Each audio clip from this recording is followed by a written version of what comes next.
You ever wonder what they do with all the stuff you dig up for them? That's not my job. No, but you never wonder? No, it's the CIA. I gotta trust that they'll make the right call. Maybe it's better not to know. Love you. Love you. Bye. Bye. We are here to talk about the amateur. So, in what do you consider yourself an amateur? Everything. I can I'm a student always, and the second that I begin to think that I'm a teacher of something or I have some knowledge, that's a loss. I revert back to some version of childhood. So I will always be an amateur, but I am an amateur who is like everyone else capable of doing very professional thing. I watched the movie trailer and felt tense the whole time. There is a lot of action and everything seems happen so fast. It is. It happened. Everything does happen fast. It's very propulsive. It's an action movie.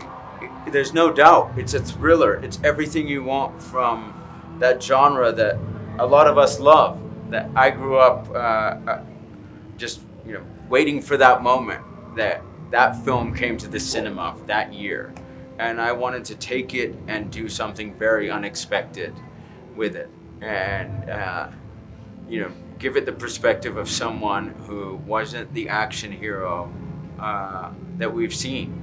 That it could be you, it could be me, it could be any one of us, and I think that's what makes it really special.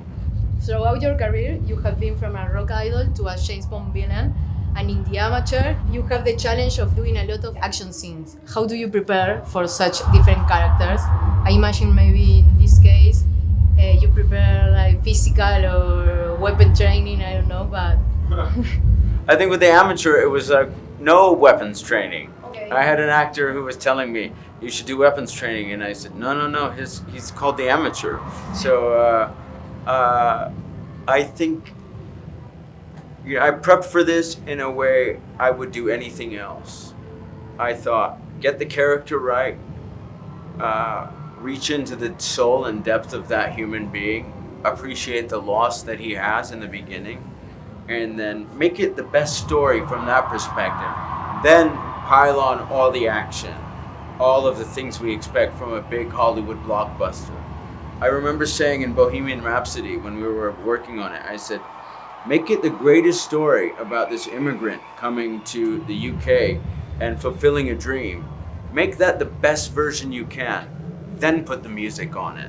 And I think that's where I lead from now, given that experience. When you read the script, what interests you most about Charles Heller?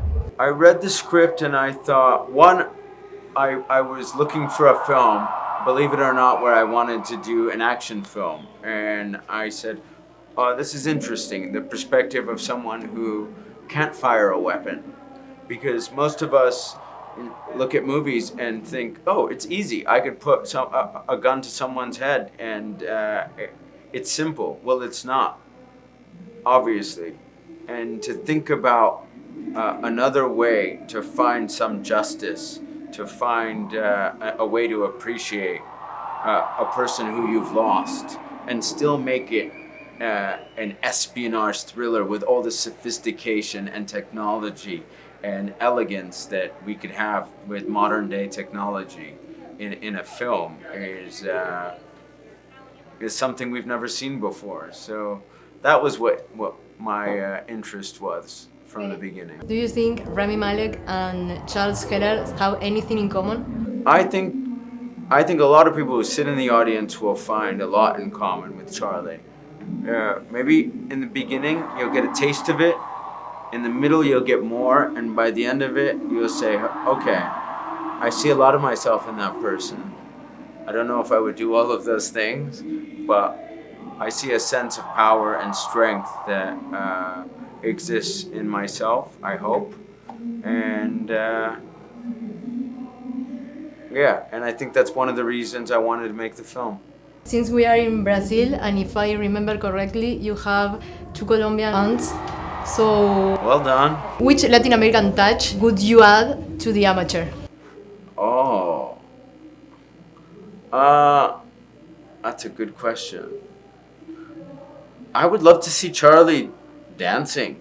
What? Yeah, I don't know if it's salsa or lambada or what it is, or Okay. tango, but one day down the line, it's not gonna happen for Charlie, I don't think. But no, the culture here is extraordinary. It's part of my family, and if there's any place I love to travel to, it is this part of the world. So it's a pleasure to be here with you and to share this with all of you. Thank you.